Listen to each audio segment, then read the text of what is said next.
Hey guys, tonight, as the wind smooths the curtains with a cool palm and the candle lowers its flame to a gentle, steady glow, we sit a little closer to the hush.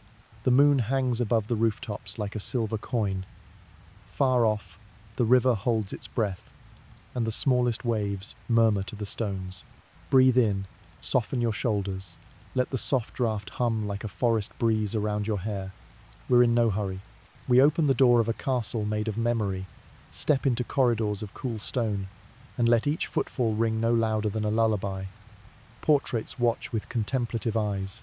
In this quiet, we begin the story of Anne Boleyn, the woman who taught an entire dynasty a new rhythm of breath, and then, in a moment cold as steel, wagered everything, including her head. Before we wander too far, allow a small, playful warning. In Tudor court, if you're ordinary like us, well, you probably wouldn't survive. Not because of swords, but because of the invisible tides of rumour, of glances, of power that steals warmth, like sea wind through a thin shirt at midnight. Don't worry.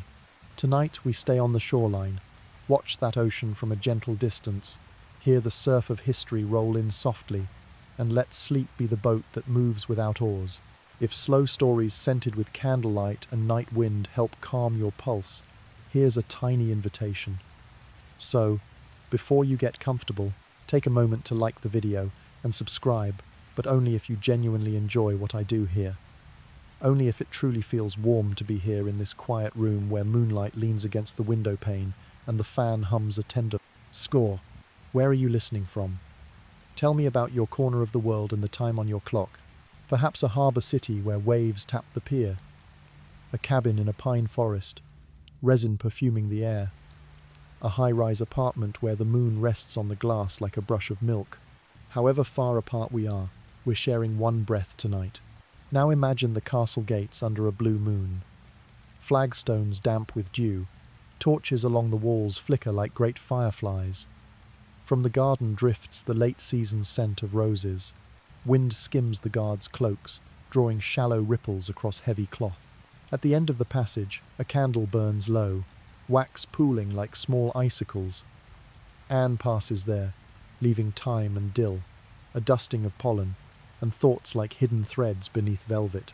They said her eyes were like a pre-storm night, not for fury, but for the invisible bends ahead.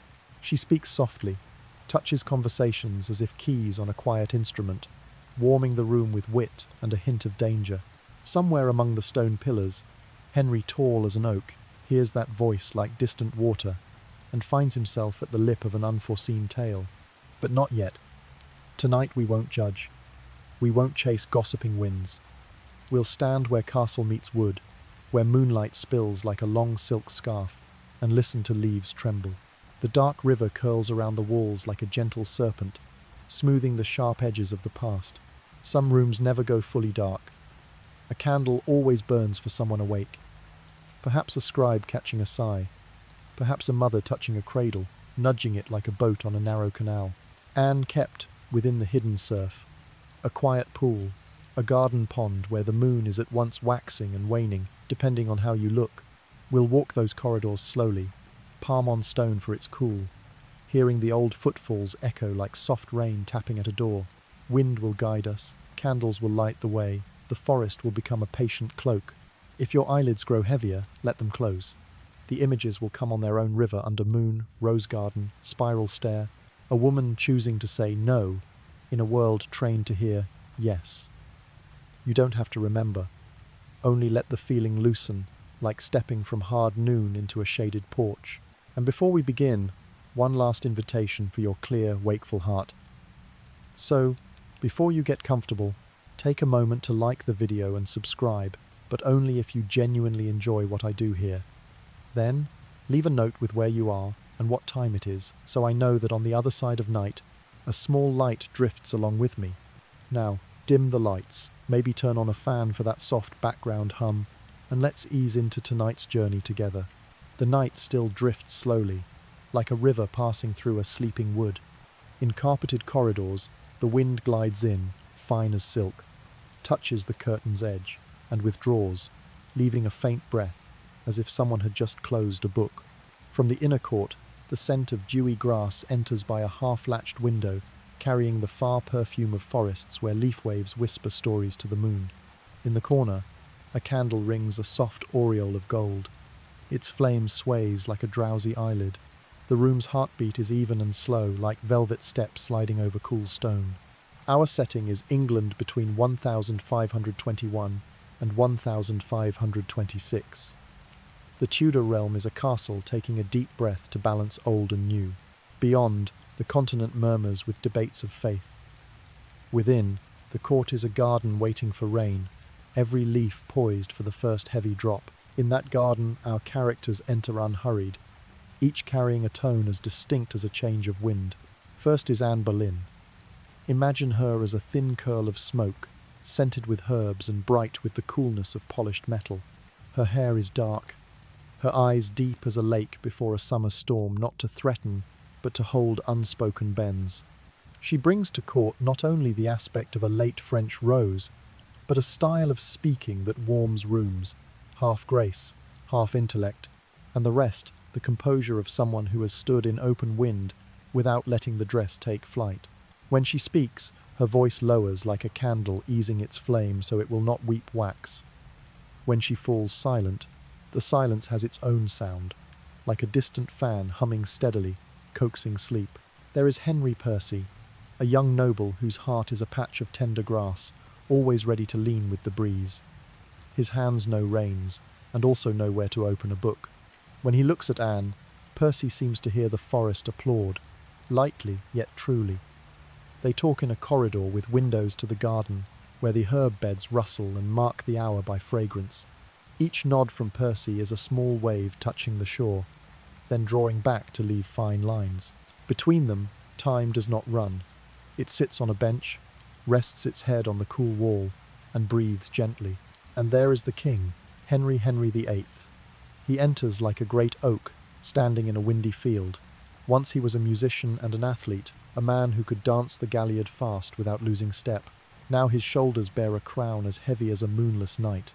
His marriage to Catherine of Aragon, whose gaze is steady as a stone buttress, has endured many seasons of hope, yet lacks the cry of a prince.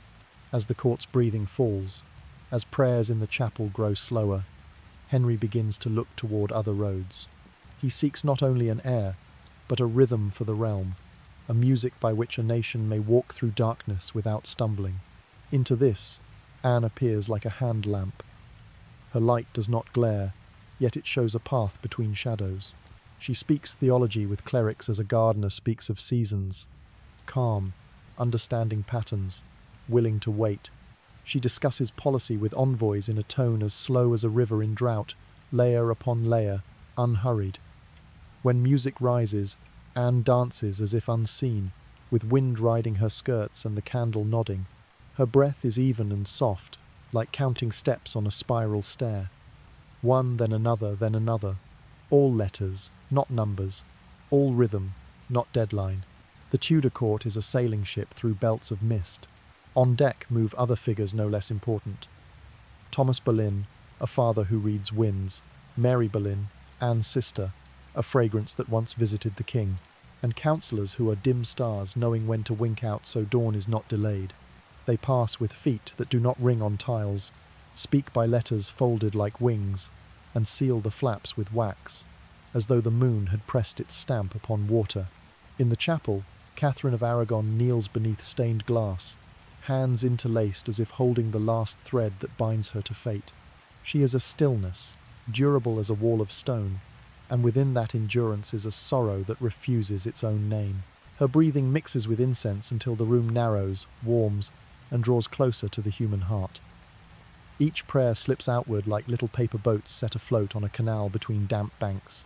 Among all these breaths, Anne chooses something that seems so small. She says no. No to the role of mistress, no to the shortcut of candlelight and music, no to the pushing wind. She stands in a doorway, palm upon the wood, lets the breeze pass through her hair and let it go. The king hears that no, a silken no, and so persistent. It does not wound, it lingers. Letters begin to fall like early summer rain. Endearments, promises, pleas. Anne reads, smiles, sets a clear glass weight upon the paper, and notices inside a tiny bubble, like a sleeping heart. One night, in an empty hall, Henry looks through a window at the river, dark as velvet. He exhales, not heavily, but like a melody that has lowered its key. He knows that to reach what he wants, he must pass through a wood of law and church, each trunk carved with old phrases. Yet now he only listens to the steady fan, to the leaves in the court, and lets his eyes rest on a candle. In the next room, Anne listens too, but to her own heart, slow, warm, resolved. The court continues its ordinances. Footsteps, bells, spoons touching silver bowls. Amid those sounds you may see our principles more clearly. Anne is no tempest. She is a gentle, low pressure that changes the air without dropping a single storm. Henry Percy is no collapsed aim. He is the green strand where morning waves approach and retreat, leaving a glaze of silver. Catherine is no cold monument. She is the small blue flame inside the grate, keeping the house from chill. And Henry the King is not only history's huntsman, he is also the man who can sit by a keyboard and let the keys retell his story. So the setting and faces find their places in the night room. Wind still moves, candles still burn, river still flows, forest still breathes. We need not know what will come. We only sit a little longer and hear the hour pass like water on smoothed stone. If you lay a hand upon your chest, your heartbeat will align with the story's pace. Slow, sure, soft. For in the Tudor court, every great turning begins with a very small change of breath.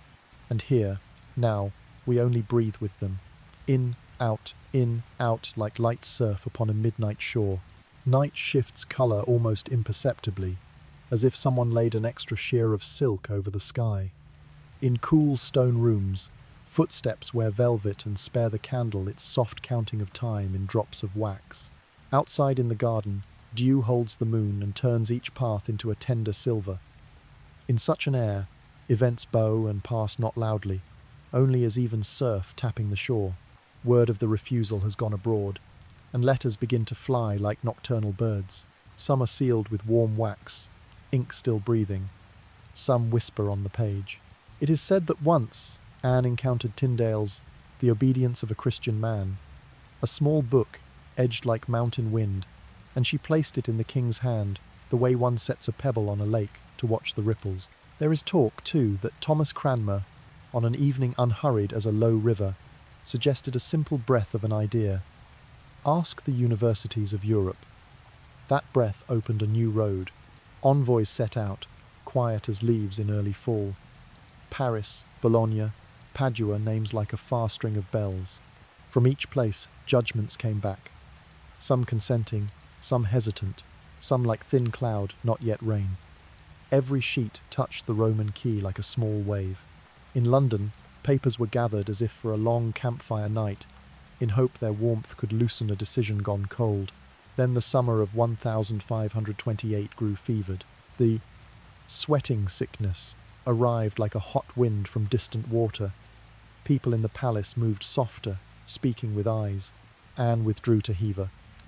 Henry, the man before whom corridors turned to make room, could only send physicians and letters hot as hands just off the brazier. In that quiet, a very modern truth appeared. No matter the size of your power, there are hours when all you can do is stand at a threshold and listen for the breath of someone you love from far away. Had Tudor days owned pocket phones, notification chimes would have rung all night, and someone might have messaged "seen" without reply, a small jest to make the dark smile. The sickness ebbed and returned a green new sky. Work resumed. A special court was readied at Blackfriars, where two cardinals faced each other like anchors sunk deep. Campeggio arrived with the look of a man who knows the wisest solution is sometimes to extend the conversation. Wolsey, long a wind-turner of sails, exhaled longer than usual.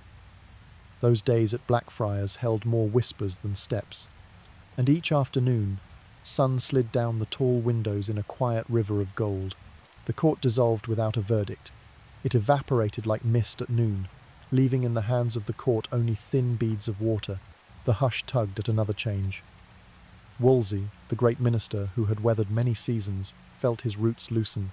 They say the ring on his finger grew lighter, not from lost gold, but from authority departing. The court spoke fluent silence. When a chair creaks less, someone is soon to rise. Candles in Wolsey's rooms still burned, but each flame knew not to climb too high. Meanwhile, Anne, like a gardener, patiently planted new beds of thought. She invited reformers the way one invites soft air into a crowded room. In London, a New Testament in English passed beneath cloaks, its type still smelling of milled wood. Some nights, by a small oil lamp, a workman read aloud. His wife stitched and mouthed the words, and their child slept on her lap, breathing like a low fire, murmuring. Those readings made no crash. They only adjusted a city's heartbeat. On certain evenings, Henry still practiced at the keys. His fingers circled slowly. A boat going around the island of thought. He had heard many arguments, received judgments from learned schools, and measured equity the way a tailor measures a coat to fit a nation's body. Somewhere private he sensed that king and kingdom needed to breathe in one ribcage. Of course, lofty rationales prefer stately garments. If you listen beneath the cloth, you still hear what is human. The drum of a heart, breath in, breath out. Winter arrived with the smell of damp wood, and in a meeting long as the flagstoned walk from gate to chapel, the clergy of England were reminded of old statutes, of praemunire, which sounds like a northern bird, but simply means authority ought not outrun the crown's horizon. Matters ended with a large composition paid to royal power and a deft acknowledgement. The king as supreme head of the church within England, so far as the law of Christ allows. That clause is like switching on a phone's "do not disturb," activated, yet leaving a seam of light. It let many breathe easier, and above all, kept the candle of orthodoxy from being blown out. Elsewhere, little things kept speaking. Thomas Wyatt's poems walked the brick courts like a bird's faint shadow. In verses as soft as grass, a small thorn of the age remained. Some whispered of a medallion with a white falcon, a badge later tied to Anne, but for now it was only a shape hatching in shade. On the goldsmith's bench, a stream of silver ran bright without harshness. Banquets came and went like tides. Wine fell into cups like falling stars. Viols and flutes sighed. Dancers pressed the floor so gently glasses did not tremble. In the bustle there was rest. Glances alighted like butterflies on rims and lifted away. If you watched, colours leaned with mood. Velvet reds deepened near night's end. Malachite greens cooled like a river after rain. Candle gold thickened like honey kept long. Each hue was a thought, each thought a thread drawn through the robe, now learning the name English Church. The tale flowed without breaking. The Pope was far away, a star of daylight, unseen yet present. The Emperor was a busy market at the continent's centre. Here the Thames kept smoothing stone, small woods around the houses exhaled pine, and indoors readers spoke of texts the way neighbours speak of weather. No one knew rain or sun for morning. They only stacked more wood, set aside more bread, and let a certain lamp burn to daybreak. If you want a kinship with now, you may smile thinking of those unending meetings by post between universities and court, as long as any endless thread of email you scroll without a bottom. Before phones bore calendars, people still knew how to delay history with careful sentences. And as today, some letters were opened at once, some were marked for later, and some slipped into drawers beside a quill whose nib had split. Night grows thin, and the story reaches a birth. From a single no, many ripples have travelled, none loud, each patient toward shore, with eyes closed.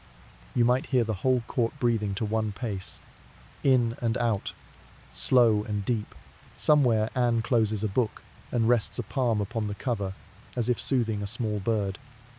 In another room Henry snuffs a candle and lets the chamber darken like a still lake, and high above this painting, stars shine, neither judging nor blinking, only pouring a silence that lets people sleep, so that in the morning they may weave their decisions once again. Night loosens its chill, softening so half-shut doors no longer creak. On the river, decorated barges drift in hush, their dark hulls catching halos of candlelight like stars fallen to water. Deep in a stone tower, where thick curtains keep whispers from wandering, vows are gently knotted, thread-fine, breath-strong. No voices raised.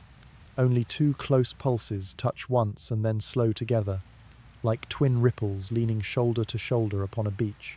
From that veiled dawn, the outer world stirs. Letters in red wax pass between court and curia, like nightbirds changing formation. In distant palaces, fingers tap walnut as listeners gauge the weather of news. In Rome, brows tighten. Among allies, murmurs stretch like smoke. Yet in London's corridors, light pours down like honey, bathing moss-green carpets, and everyone walks softly so as not to spill a drop of brightness. Autumn of 1532 brings sea wind to the quays of Calais, salt and iron on the air. Warm currents from France and England touch, like two shores leaning close to share a moment and then part. There, the king and Anne appear in garments of the sky. Dusk, violet, hearth, red, a little candle, gold. They say Anne received a personal dignity rare, as seeing the moon crowned with an extra ring of light. Hooves tap stone smooth as rain sliding off leaves. No promises shouted, but quiet nods make the road ahead a shade warmer. Then, one early morning, with a small bell ringing, a secret wedding unfolds. Only familiar breaths present, only silk touching aged wood. Vows are uttered like a lullaby, no stumble, no swell flowing as water through seams of rock. Silence follows, soft as moss on steps. Outside, dew beads the door latch into perfect spheres. The news spreads like a pebble in a lake. Rings reaching Rome, princely courts, cottages where villagers pause to hear the tower bell. Everyone understands. 1,000-year cord has been cut a tether between an island and a far holy city. At home, some stand still, fists around their hats. Some are wooden oaks who have seen too many seasons to stir. In warm rooms, conversations halt mid-thread like candles near their cups. Anne is with child. The tidings pierce heavy drapery like a ray. The court cannot hide such light for long. Litters are made ready, streets robed in gold cloth, arches dressed with flowers as if summer gardens had poured into stone. As the procession moves, viols draw long notes. Drums remain modest. Footsteps join the river's pulse. The crowd looks on, less cheer than hush. Here and there a hat stays upright. An eye keeps its frost like dawn grass.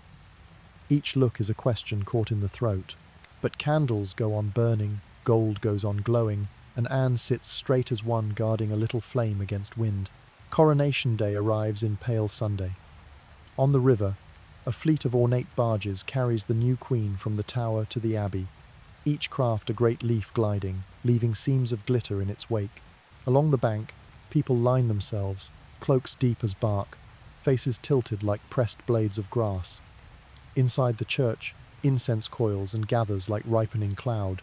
The chant is unhurried, breath drawn long, one phrase cradling the next like hands across a gap. When the crown touches her hair, some say a newborn moon rests for a heartbeat on her brow. The diadem weighs like a windless night, as if the whole sky were balancing on a pin. They whisper that a newly seated archbishop had spoken words that loosened old knots as deftly as a stubborn bow, finally agreeing to slip. History moves in murmur, no thunder, only a deep stillness in which one can hear a nation's heart. Outside, the Thames coils like a gentle serpent soothing edges. Bridges lean across water like arms extended between two quarrellers, not ready to let go. In inns, travellers mention the crowning, sip wine, tug their coats. The tale passes on like a secret ember in a pocket, warming hands against the weather. Night returns. Anne sets a palm upon her belly, as upon a thin glass holding a small flame. She hears draught in the sill, candles' quiet clicks, and far water as if stones at the riverbed were whispering. Sometimes she steps toward the opened casement, to let the moon lay a light hand on her hem, and wonders, the bright road always bears its own shadow. Will this little lamp be warm enough for this long wall? The question hangs like a sail held mid-air, needing no answer, only a kind wind. For Henry, cutting Rome's cord is not mere statecraft. It is a way to let crown and conscience breathe within one chest. Somewhere private he plays a simple line, notes round as dew falling evenly upon stillness. He knows each tone, once placed, will call an echo from far places, old walls perhaps, or homes where hearts wait low. Yet for now he only breathes deep and even, like a oarsman on black water, keeping the moon unbroken. There are small footnotes. They say along the triumphal way, letters of their names stood side by side, and quick eyes paired them into a tiny laugh. No one laughed aloud. Ceremony forbids yet a smile, brief as a moth wing may set candle flames trembling. Fate's jest prefers velvet shoes. Rites conclude. Night sees the company out with unmarked steps. Foundry fires are banked, strings hung up, petals go limp and fall like quiet rain. On the river, boats give back the water its soft velvet black. A few lights drift toward moorings. In her room, Anne listens to the fan's breath and lets her eyelids weight themselves like a curtain lowered upon a sweet play. She requires no dream, only calm. Morning thins like paper. Everything is itself. Watchman's clapper, servants' voices, the smell of bread and honed metal. Yet somewhere minute, the day's meter has shifted, as though someone tuned a string. Not all are glad, not all offer blessing, but all must practice the new pace, slow and sure, as if crossing a narrow bridge without rail. Lay your hand upon your chest and feel it. The story's pulse has slipped to another register, lower, deeper, and, strangely, kinder. A gentle tie to the present. Every large decision, whether lit beneath stone vaults or a simple ceiling, asks a thick enough darkness for vows to find a bed. Each of us, once, has carried a candle through a wind cupping it from a gust, smiling because we know every glory asks a private fee. A wakeful night, a small tear, or simply one breath longer than usual. In early light the river runs, the walls hold, the woods exhale. At the quietest place of the tale, a crown settles not only upon hair but upon an era, and at its gentlest place, two people, a king and a woman, sit silently, listening as time steps through the door like a courteous guest, who, entering, does not dislodge a single flower. On the 7th day of September in the year 1533, morning stretched like a milky cloth over the river, and a newborn's cry slit a bright seam into the air. Elizabeth Rosie, wide-eyed like twin beads of moon, lay swaddled in warm-laundered cloth. Candles kept their vigil in the great hall, yet the fire inside the king paused a beat, then lowered, as a player slackens a string. Henry VIII smiled warmly enough to heat the room, yet his steps toward Anne softened, like a sailor catching the far surf-changing time. The christening unfolded in incense and song held on the breath. Steps were muffled with carpet. Candlelight ran along brocade like thin gold streams. They named the child Elizabeth for the beloved grandmother, as one sets a fresh leaf upon an ancient current. When the priest tilted the ewer, cool drops met the infant's brow, trembling like fallen stars on lashes. Outside, the river wind circled the church and stroked the sharp edges from drifting talk. In the weeks after, the court learned the pace of an infant. The cradle in the corner rocked like moonlight on water, squeaking a tune no one wrote and everyone knew. Sometimes the child's stir was a dawn bird sound, sometimes only the fan's hum and a maid dozing upright. Anne carried her daughter down the corridor to hear her heel ring soft as dew, reminding herself to shelter a flame in weather, no matter how that weather blows. Behind thick curtains, state moved. In the year 1534, Parliament wove a new succession, its clauses neat as needles, pricking faint blue marks beneath the cloth. Elizabeth was placed in the line, while Mary Catherine of Aragon's daughter was edged from the warmth. On the surface, the nation slid like a river. On the bed, currents brushed like leaves, travelling opposite ways. In households, speech was done with eyes, with slower wine, with windows closed a shade earlier than night required. Within that whirl, Anne kept her heart slow. She gave alms, sent English scriptures to lean readers, small seeds cast on soil that still guessed the season. She visited the chapel before dawn, laid a palm on the pew, and listened to her own breath, steady and deep. Passing the window, she found her reflection, mother, queen, walker upon a wind, bridge whose piles sank into dark water. Rumour is a night bird that does not sleep. Tales of extra fingers, of witchcraft, of spells, wheeled around the towers like crows, perching and lifting only to shed black down upon the courts. Anne walked straight-backed beneath them, letting them float by like cloud. But rumour's cold is not wind's cold. It seeps through velvet and beads at the nape like dew. To reach dawn she learned to count the breath. In, out, in, out. One winter day, sorrow arrived light as a drop, heavy as a stone in the shoe. A miscarriage. The room seemed to shrink, walls stepping near while the window backed away. Some say the sky outside was blue. Others say drizzle like powder. No one agrees, only that the silence thickened into a quilt. Henry looked at the ceiling as at a sky turning, wondering whether heaven's censure had found the door again. He did not roar. He stayed long and wordless, a song searching its next note. Sometimes the hush weighs more than storm. Between hushes, the realm shifted. In the year 1534, another statute named the king, supreme head of the church in his kingdom. Monasteries, like small islands, heard the first oars surveys at first, and then decisions that would come like tide. Villagers watched clerks record a wealthy house as if it were a granary. Some statues wore cloth, like guests who wished to stay but knew it was time to leave. At home, readers murmured over a New Testament in their own tongue, their eyes lighting as when one finds a shorter road to home. In the year 1535, two large names, Thomas More and John Fisher, refused to sign the new oath. They walked quietly toward their fates like candles consenting to a timely snuff, and the nation, though divided, stood still a breath as noon bells halted.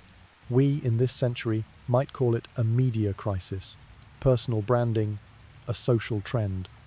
They did not. They called it conscience, a private whisper that will not speak otherwise, a small jest of time. Whatever the age, people stumble the same way when choosing between safety and the thing they believe is right. Elizabeth grew day by day like a shoot, adding one knuckle of green. The wet nurse sang bread-scented lullabies. Tiny fingers clutched the air, as if to seize a ray off the floor. Whenever she laughed, shadows in adult eyes softened a tone. You could hear the whole palace breathe with the cradle, the wall's low note, a silver spoon's high ping, and the wind's under-door drone. A composition whose composer is time. Henry, among his doubts, still touched keys at night. He set a finger on a long note and listened to it melt like honey in warm water. Perhaps he thought how to keep the reform's fire without burning the ship that bears the realm. Perhaps he thought of a son not yet come, a tradition just lost, a faith just found. Then he returned to his breath in and out, so in the morning he could carry a crown heavy as night through a new day. When pain had ebbed, Anne laid her hand on the cradle and smiled. If dawn casts a shadow, the shadow is how light teaches us the shape of things. She moved the halls upright, gaze unflinching, heart beating like oars in a familiar reach. Outside, crows left the roof at first light. Inside, Elizabeth slept like a slice of moon upon cloth. Some afternoons, rain fell thin, veiling the bell tower. London smelled of wet metal. Heels knocked stone like a heartbeat metronome. Vendors drew tarps, pulled grills. A candle in a window died and flared again as if taking one long breath. In a lane, a workman tried a passage of scripture, swallowed a hard word, and grinned for understanding more than yesterday.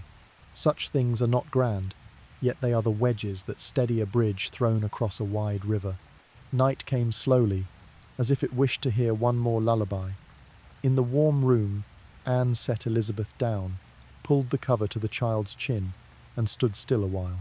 She heard corridor wind, the hearth talking to the logs, and her heart 3 slow beats and a pause. At the corridor's end, Henry paused at the door, finger to the jamb, then turned.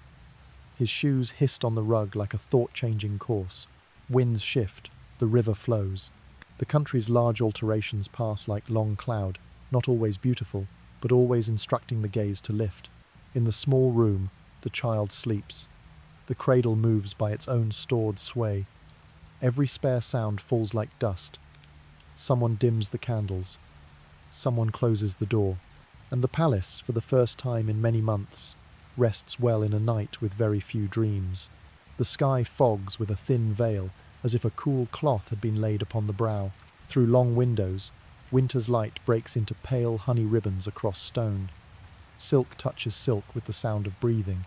At a corridor's end, a newcomer resolves Jane Seymour steps unvoiced, face the colour of milk with mist, eyes content to let the candles keep their shine. A scent of post-rain moss follows her hem, and the palace seems to change key, from warmth to a gentle hush where every sentence stops at just enough. Jane comes from Wolf Hall, a name like forest calls, though the house itself lies meek as meadow. They say she can stitch, set silver, and end a phrase before it tries to prove a point. Her fingers meet fabric as they would a pool, leaving no wake. On an ashen afternoon, while the hearth converses with logs in small pops, she bows to Anne. The smile reaches only halfway, then rests, like moonlight pausing on a sill. No challenge, no spark, only presence soft as a newly spread cloth. And curiously, that softness makes a space where glances slide of their own accord. Henry VIII, used to Anne's debating flame, finds in Jane's eyes the surface of a windless pond. He offers a sentence. She returns a half. He hands an idea. She lets it hang like a leaf waiting for air, neither tugged nor pushed. Some days she steps back so that a band of mist lies between them, an invisible thing that somehow fans the ember in the king. Each time Jane leaves a room, the scent of cloth is like a palm smoothing a coverlet. Elsewhere in the castle, Anne notes how the gaps between phrases lengthen, and in those gaps she hears the weather shift. Beyond the walls, the realm changes season.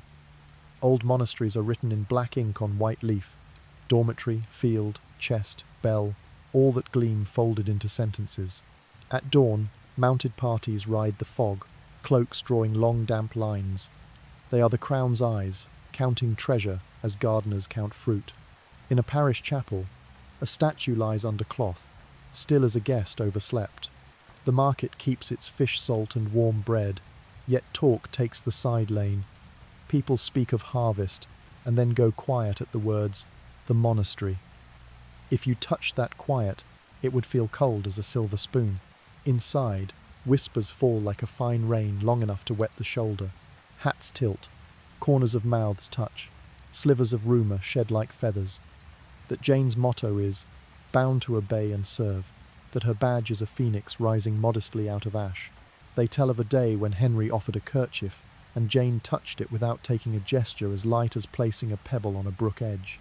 In the corner, Anne measures too many white spaces between lines, and in the white she hears the wind turn. One morning of the new year, the bells grow thicker in the air. Catherine of Aragon departs this world, quiet as the last ember. At court a quantity of yellow appears. Some call it sun, some call it Spain's morning. History's small irony alights on the candle like a moth. No one shoes, no one traps. Not long before, the lists had witnessed a fall in the tilt yard that made the ground hold the king a heartbeat longer, and since then, feet move a fraction slower on steps. Great events pass like changing clouds, not riotous, only asking faces to lift. Jane functions like a mirror from the reverse side. Where Anne pulls a question, Jane sets a pause. Where Anne draws a curtain, Jane adds a veil. Maids whisper that she keeps the art of good distance, near enough to hear, far enough not to be overheard. She does not traffic in policy or creed. She speaks of lace, of firelight, of how a vase makes a room brighter by half a breath. Such subjects are salt small, but everything tastes of them when they dissolve. Anne, on the opposite bank of the same tale, fortifies what can be fortified, learning, devotion, alms, and above all, a posture unbroken. She still passes books to readers, still stops by the scullery to ask if the soup carries enough dill. Yet sometimes steps change because the wind does. At a hallway's far end, Jane bows at a perfect angle.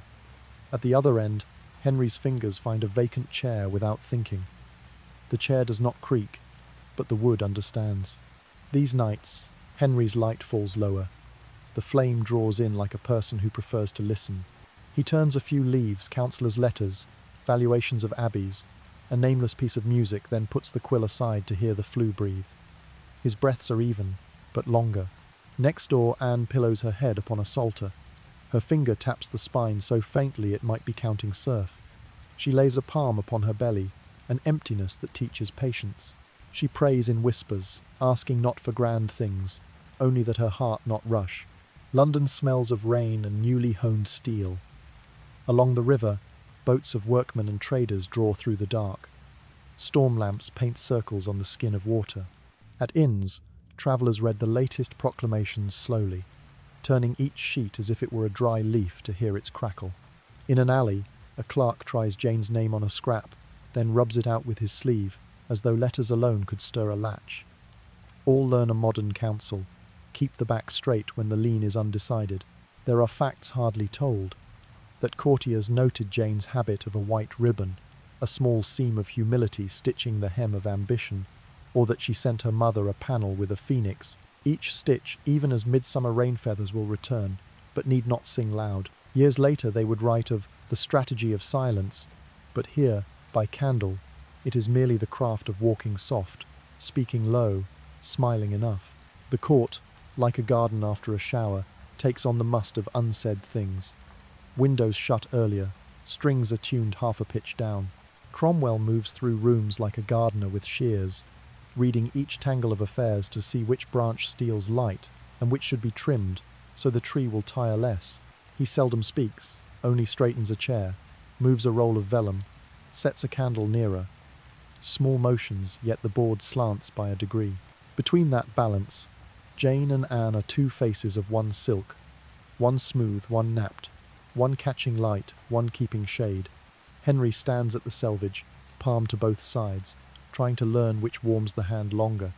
If this were the age of networks, his relationship status would read, thinking. Beneath it, perhaps, someone would comment, drink water and sleep. History, sometimes, needs a glass of water. Days pass. The palace's pulse is steady. In, out, up, down. Through high windows, light shifts by hours, lemon in the early, milk at noon, honey toward evening. On Anne's desk, a pen lies slanted, feather dry with ink. On Jane's, a taut embroidery frame is lake, smooth, the needle upright like reed at the shore. They do not look long at each other. The stone between them already knows the music of their steps. One dusk, Henry halts before a wall map. The coastlines fray like singed paper. He thinks how a nation must live on two lungs, policy and faith, and how misbreathing aches the chest. He sets his hand to the parchment and feels his heartbeat tap the borders with a soft knock. Behind him a door eases. A draught creeps in, carrying dill from the kitchens. Everything is still in place, and also just about to move. Night arrives as a late, courteous guest. A few candles surrender, beading perfect drops. A few persist, small but steady. In one room, Anne rests her hand on the cool sill. In another, Jane blows out the lamp, letting darkness perform its office. Cover, warm, soothe. Between the rooms, Henry passes a gallery where two portraits hang. One pair of eyes like a river before rain, one like wheat made gold by Sunday. He does not pause. Only shoes whisper to carpet, then fall quiet. By morning, the crows call again from the tower roof. The outer woods exhale damp. The river lays its plain for a new day. All proceeds slower, deeper, and perhaps kinder, like a piece that has changed key without changing theme. Someone in the kitchens shakes dill into soup. A servant opens a casement to let the cold touch the temples. And the story, unhurried, floats on like a boat without oars, knowing where the shore is, wanting a little more song from the water before it lands. Morning tilts like a thin sheet pressed to a pane, leaving a cool trace upon the hand that smooths it. In the palace, the hearth exhales small pops, trying to hold a shy warmth for a day already half dimmed. The news arrives slow but sure. In the month of January of the year 1536, the unborn child, a son, is lost. The instant is a candle pinched out by a sealed gust. The smoke still sweet with wax while the room has already gone dark. No one cries out. Only the breathing shortens, the chest a window not quite shut, letting wind in by a thread. Anne sits long, fingers pressing the chair arm until the wood grows warm. Outside, rain weaves a gauze across old rose arches. Each drop is a soft knock on a muffled drum. In her mind, prayers line up, word to word like footsteps on wet steps. She asks not for miracles. She asks her heart not to salt itself away. Henry VIII enters, and between them stands a nameless space. He studies a wall before he remembers to study her eyes. Then, as if recalling a role, he nods and shapes a handful of tender but hard syllables, like a silver spoon tapping crystal. When the door eases shut, the hearth suddenly sounds louder, as if a layer of curtain has been removed. Some conversations, though 5 sentences long, leave a silence like a corridor no one uses. From that day, Henry's hand slips from Anne's more in spirit than in skin. At table, his chair inches, making a thin seam between 2 shores of linen. In the music book, a familiar line is no longer turned. Walking the passage, he glances out more than in. Small details accumulate into a season of cold, and courtiers, birds who read wind from water, adjust their flight without being told. Thomas Cromwell reads the whole canvas like a seasoned gardener, where roots have drained the soil, where branches starve the light, where pruning spares the tree when storms come. He once lifted Anne with ideas. Now, in feelingless notes, she appears as a problem, to be solved quietly, cleanly. The voice of politics slips through a crack like fine air, enough to make the ashes shiver. No large words needed, only longer meetings, diverted eyes, letters that take their time the way a skiff idles in fog.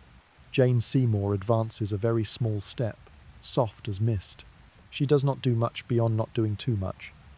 A bow sufficient, an answer the length of a breath, a distance kept like setting down a cup without leaving a wet ring.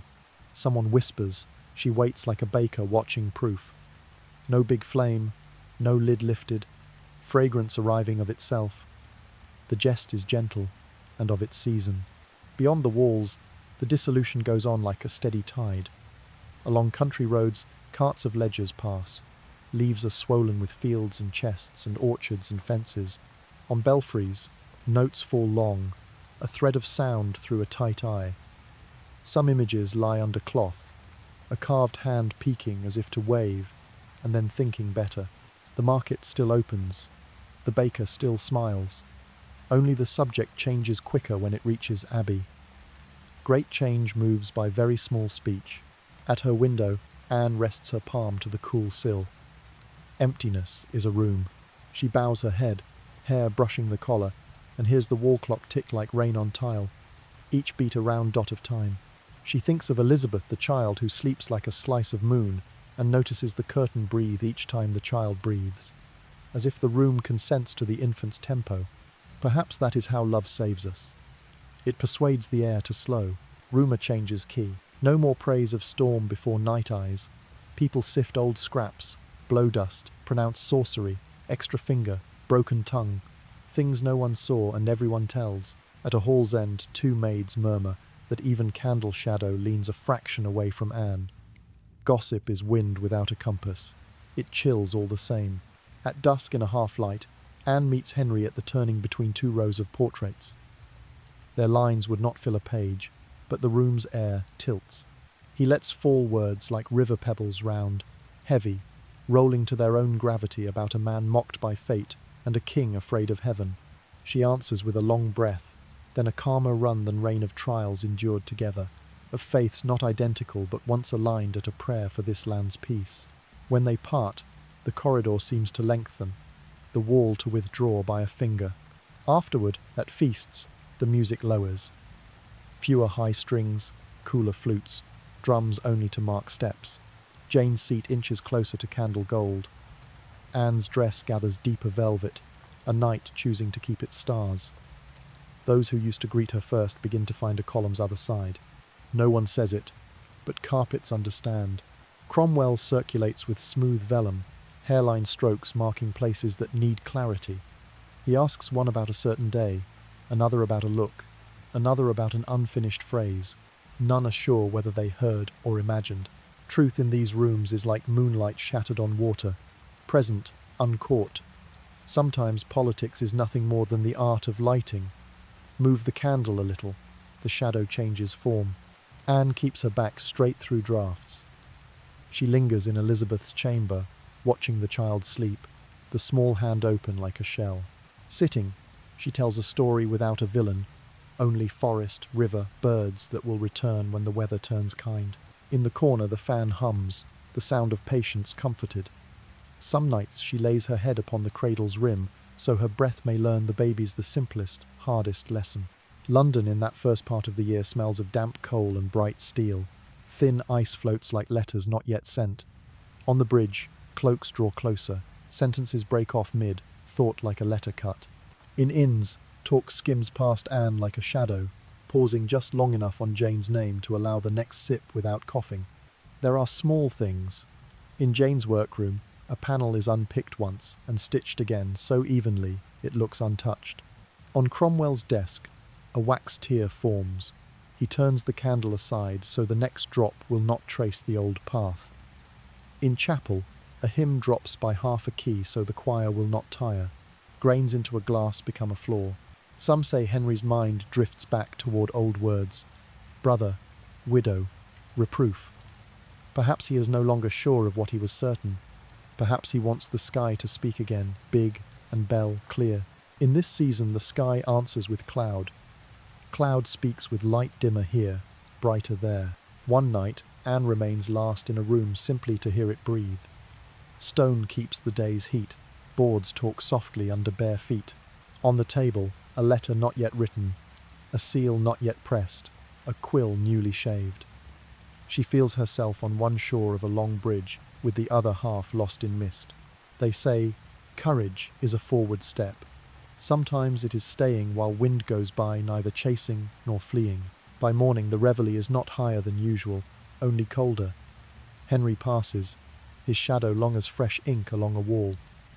Jane stands at a remove, eyes holding an unspelled question. Cromwell drops a new roll upon the desk and flattens it with a fingertip. And Anne, before her glass, sets her veil not to hide her sight, only to keep her brow warm. The outer wind is unhurried. The river keeps a pace that argues with no one. Trees, walls, roofs know how to live winter. Draw inward, bank flame, speak little. The story draws inward too, not for lack of tale, but to gather warmth for what remains. And though a storm has gathered cloud, night can still be kind if we breathe with it.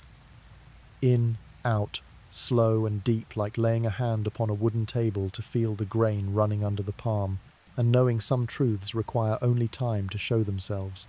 From the mossed eave, a single drop falls into the stone basin, sounding like a pearl pinging the edge of night. The whole palace rests as a wood after a fine rain. Only the watch flames at the posts seem to breathe, rising and settling like the nostrils of a stag at pause. Within, a day begins by rearranging the breath of stone, of wood, of velvet, so the king's weary body can slide through space without struggle. Doorways are eased by what feels like an imaginary hand's breadth. Hinges oiled with a scented touch, leaves opening on a gentle sigh. Joiners lay oaken ramps over steps, grain flowing like a quiet stream, so wheels pass with no sound taller than a slow heart. Along the galleries, cushions are relined, steel hidden in pleats of velvet light as a thought, firm as a promise. Light spills from high panes, honey broken into threads, catching the places newly altered, and warming them with the colour of anonymous care. In the kitchens, the second sun learns to temper its heat. The master lifts a lid as if uncupping a garden. Steam breathes dill and sweet onion, and the soft fat of long bones. Everything is coaxed towards softness like cloud froth. Meat falling to threads, roots turning to velvet, broths clearing like dew beading a leaf's lip. They speak in tender verbs. A little more, a touch less. Let the fire breathe. When ladles lower into bowls, porcelain hears nothing, as if a fish had slipped across a mirror, bottomed pool. The audience roll contracts to the length of a deep breath. Ministers enter as mindful shadows, voices down, words rounded and smooth. Petitions space their lines to leave margin for silence. Everyone knows that between two shifts of the king's posture lies the favourable wind. That is the moment a paper can settle without raising a ripple. A young official notes, the secret of governance is finding the beat of breath. In the women's quarters, prayer takes the place of talk. Candles with thick wicks are lit, their flames pear-shaped and unhurried. No one calls another by name. The small collision of jewels is muffled with silk. Queens touch oil to fingertips and smooth the curtain hems and door pulls, so lavender and heather can soothe a room even when vacant. At night the passages smell like a dry meadow, opening a soft corridor for sleep to pass. Beyond the walls, tales scatter like lifted leaves, that the hearths never go out, that cinnamon and clove are measured by barrel, that the king eats more than a herd of deer. As ever, rumour speaks in halves. The record keepers tally the stores and find spices arrive by boat, scarce in one season, generous in another. Sugar is treasure, not a thing to fling. There is a quieter fact. Court physicians recommend light beer over raw water because fire has taught the water to be gentle. A kitchen proverb that sounds like a koan and proves to be hygiene. In modern dress, that is our filtered jug and blue lamp, the difference resting only in language. The royal chair on wheels gains padded grips. 2 attendants stand as twin gusts. Each move is a rowing of steps. Wheels follow newly opened arcs and exhale the faintest creak. Linseed glows on axles and mingles with floor oak into a warm brown scent. When the chair comes to harbour, a footplate lowers in silence like a small stair grown from the ground, so the heavy foot can plant itself as upon moss.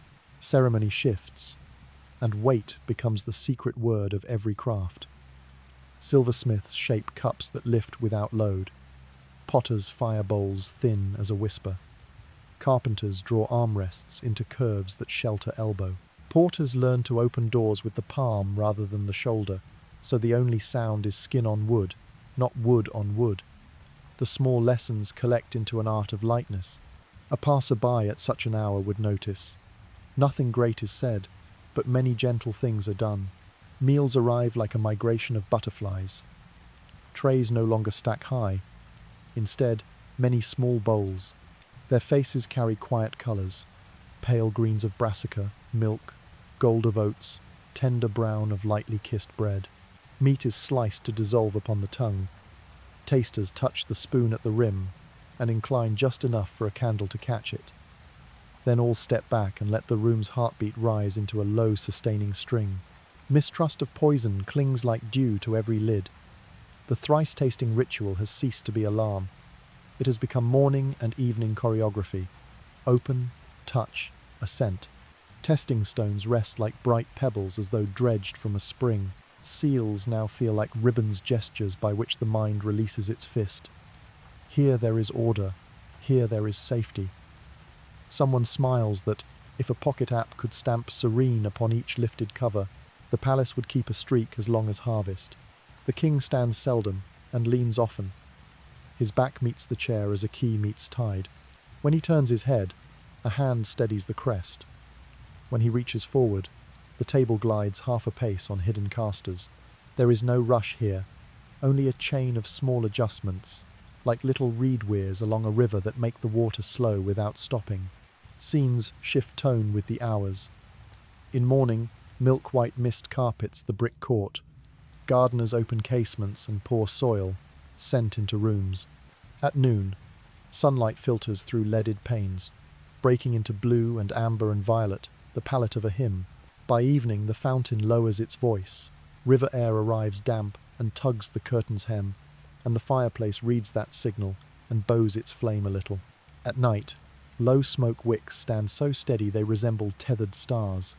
A seldom told labour. Surveyors of the palace carry flax cords beaded at intervals to draw the route from bedchamber to table, from table to study. They test drafts of a path straight, then arched, then with rest stops for breath. In the end, they choose one like a bowstring, for its centre is where the wind travels kindest. In today's words, they built a user journey. Their tools were candlelight and the nose of air. The surgery keeps a handbell that rarely sings. They practice cures of simmering, of warming, and especially of letting quiet do its share. Brown-labelled bottles stand in a soporific row, as gentle as far hills.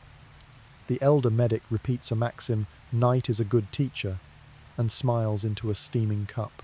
In a drawer lies a hand-copied set of menus for weary days. Clear soups, soft porridges, steamed fish, ripe fruit dishes like pillows, like blankets, like a palm laid to brow. Though the adjustments grow thick, the palace remains a singer. Lutanists choose strides that walk the hearer across bridges of sound. Sentries change posts not with a shout but with a shoulder's touch.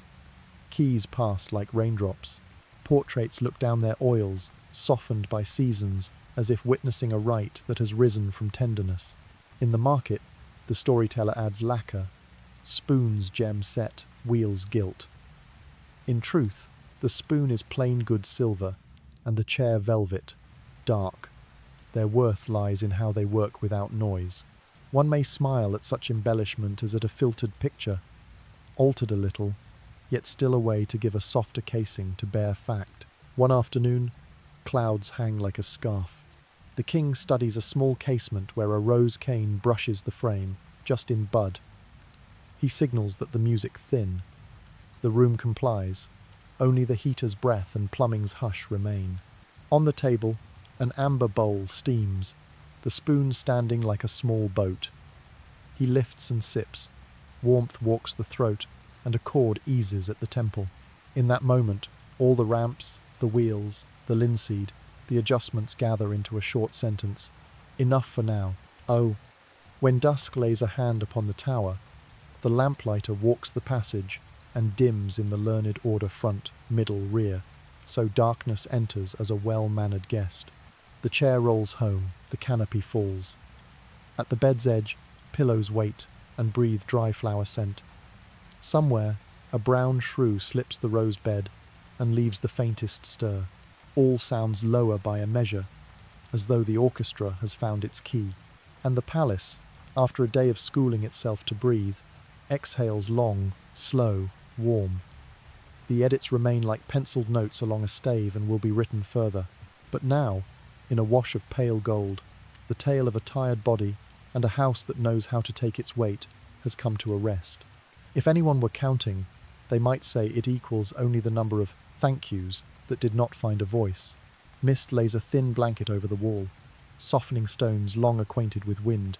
In the inner court, an old leaf drops clean into water, rings widen once, then fold under an ashen sky. Just then, news pours across the palace like night over a threshold. Accusations bead together into a strand, as long as a night that refuses to end adultery, treason, and even incest with her own brother George. The words fall lead-heavy upon the tiles. Even those who disliked Anne pause, blade, sheen, seeming too bright. Mark Smeaton, the player whose fingers once poured water-like tunes, is pulled from his instrument. They tell him to speak. When he does not, they make him speak, snapping silence as one snaps a dry twig. A confession comes apart like paper, crushed in a sweating hand. In Midnight's Fright, some sentences consent to ink just to dull the pain. Anyone who has kept wake knows this truth, though few will name it. Henry Norris, Francis Weston, William Brereton are called in turn like shadows peeling from a wall, stepping into a play whose ending seems already memorized. Then George Boleyn, the brother, mind twin, wingman to so many of his sister's flights. The net has been cast, and leaves no light spare for explanation. In corridors, people walk slowly, stepping upon their own voices so as not to make sound.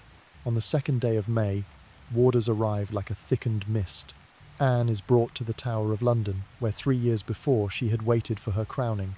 The same vault, the same old stones, the same river tapping the quay, yet the light has changed, greyer, lower, tasting of old iron. The gate closes without crash. It sighs like a string tuned down. Above, a few birds circle and are gone, leaving the sky still as cloth. In a narrow chamber, Anne sits in a wooden chair, worn like a friendly shoulder. On the table, paper, ink, a newly trimmed quill. She writes to Henry letters steady, slanting slightly right as if to keep balance, declaring innocence, recalling an old love clear as spring, and naming Elizabeth as the small lamp of a house in wind. These letters are bottles set upon a river, transparent, hoping for a hand upon the far bank. But the Thames only moves. The wind over it does not read. In the ward, guards brush into one another with a hush of cloth. Each evening, as the sun withdraws from arrow slits like honey from a spoon, Anne leans to the narrow window and draws a long breath in, out to renew her belonging to the earth's tempo. Her prayers are smoke-thin, blending with damp stone and warm wood. Sometimes she hears footsteps pass and fade, as questions that cannot find their answerer. Beyond those walls, court speech grows soft and busy. They tell of an indictment long as a fine-toothed comb, of a trial that will keep its proper dress robes, caps, questions that seem very fair. Tip your head, and you will hear it. Pens have run ahead of voices. The loveliest plays rehearse. History sometimes does too. A mild jest from our age. Had there been social feeds, someone would post, "Breaking. Justice en route delayed by traffic. River air slips through the stones, carrying salt and early silt. At night, water against the quay sounds like a sleeper's breath. Anne sets a palm to her breast and refuses haste, slow, deep, across the fear. She remembers the coronation procession, gold cloth and music, long as a river, then lets memory drift like a small boat turning with the stream. Here in the narrow of walls, she chooses wide things. A hymn line, the wind, the patience of a steady flame. In the city, those names are also placed in separate rooms, like notes taken from a chord. Mark sits in shadow, the hands once tender now swollen like late apples. Norris, Weston, Brereton speak in the clear, clipped cadence of men who understand the ceremonies of falling, precise, spare, without spare hope. George, sharp and proud, keeps his shoulders drawn, knowing that truth may not save a body, yet can save a bearing. Days pass like boats without sails. In the tower, hours are measured by bells settling into water, by a post's shadow shrinking and then lengthening. Sometimes Anne opens a book. Sometimes she watches a moat travel from light to dark and vanish too small a comfort to call by name. She writes another letter gentle, as if speaking to a former self in sleep, wishing that the things shared might not be scrubbed by cold words the way rain scrubs footprints. At Whitehall, Henry VIII stands by a high casement and looks across garden to river. He has chosen to turn. They say he readies a new beginning with Jane, soft as first summer drizzle. Perhaps he thinks of theology, perhaps of a dynasty's steadiness. Perhaps he is merely searching for a room with less wind. Whatever it is, his shadow stretches and slips into a stripe of sun like a sentence left unfinished. The men's trials arrive first. The chamber is a theatre steeped in wood, breath, and wool. Questions come, answers go. Truth and timetable hold opposite ends of a rope, tugging without fatigue. Mark, maybe believing confession weighs less than a whip, keeps the words pressed from his mouth. Norris, Weston, Brereton. Each hears the gavel as a door eased shut at night. There is no applause and no jeer, only the customary stillness of those who already know the last act. On the 15th, Anne's hearing is held in the great hall of the tower. She walks into a forest of eyes, head high, shoulders level, like a walker on water who knows where it holds firm. The indictment is long, each sentence a cord seeking her wrist. Anne listens and replies like a woman untying knots. Slow, in order, with fingertips rather than nails. She points to days, places, hours that make the charge lines overlap. For moments, the room leans toward reason. Then the floor rights itself. When judgment sounds all counts, the choice of flame or sword withdrawn. Anne bows a fraction as one bows to wind, then raises her gaze. In it, a light the walls cannot dim. That night she learns the executioner will come from France, bearing sword not axe mercy, they say, of the king. Mercy sometimes wears velvet shoes, so its steps won't startle anyone. Anne nods as one who accepts a new measure for a song near its end. She asks to pray, to write. At the bottom of the page her hand slows like a boat fallen slack for want of air. Then it lifts to add a line for Elizabeth, live as a moon that knows how to fill itself. Outside, the river stays dark, and the wind repeats the old score of change. A steady drum, a far flute, a patient heart. London sleeps lightly, like a body on a long couch turned to one side, eyes closed while the ears keep a little watch. Rooms with candles whisper to rooms gone dim. Roofs hear rain inquire, and then move on. On old stones moss finds cracks the way small words find space in hardened text. And the tale, though heavy, goes on with steps made gentle, so the tired may keep listening all the way to dawn. Late daylight spreads over the inner court like old honey, and from the high windows of the great hall, squares of brightness fall to the stone. stacking like a giant chessboard no one is keen to win. On the long table, warmth lifts from bowls and platters like harvest mist, weaving a gauze so soft that even the room seems wrapped in silk. Henry sits within it, his coat scented with resin and oak, his gaze drifting toward a place only he can see, a harbour not charted, where waves do not question wind, and quiet is mild as sand. Attendants keep a respectful arm and a half away, not from rigid code, but to reserve him a pocket of air. They set the soup down as if resting a butterfly upon a rim, and the only sound that remains is the steam's small breath. The marvels of earlier years, bird within bird, gilded pork have had their corners softened. In their stead, broths clear as a village well, stews falling to threads like cloud, custards that dissolve the instant they meet the tongue. Colours hush too, leaf green herbs, candle, gold squash, bread the shade of toasted linen. The table becomes a quiet field at ripeness, no haste, no shout. Behind a screen, music pairs itself to breathing. The lute offers round, calm notes that drop like ripe almonds. The flute smooths a horizontal line of air, and the stone walls turn warm as tree bark. This is not display but ballast, keeping the room's heartbeat from wandering. Sometimes the players stop, and fans, breaths, and candle crackle take over, as if the inanimate were trained for chorus. Bunched herbs, sage, lavender, mint give off country air, carrying the mind away from sovereignty to a lane of tickling grass. And late Sunday, contemporary notes mention that hangings were at times scented with orange flower and anise, so the air entered the lungs more gently. Handkerchiefs could be warmed with soapberry smoke. Cups were tempered by the hearth, so the lip would not flinch at chill, a pampering of breath rather than a flaunt of wealth. In modern rooms we know this well. Purifiers hum, lamps glow amber. Someone has pressed softer on the body's settings. At table the tasting rite continues, but at the tempo of a cradle rhyme. Lids open under the king's eye like buds. A silver spoon touches the bowl's rim. A modest nod follows an unvoiced choreography for peace. Testing stones lie sleek as river pebbles. Few think them potent now, yet they remain like a bell that never rings its silence, steadying the heart. A kindly quip drifts along the benches. If serenity had a street counter, tonight we'd set a fresh record. Smiles rise, then melt like sugar in tea. Henry eats as though copying a familiar prayer. Each spoon is a comma, each sip a line break. He does not pounce.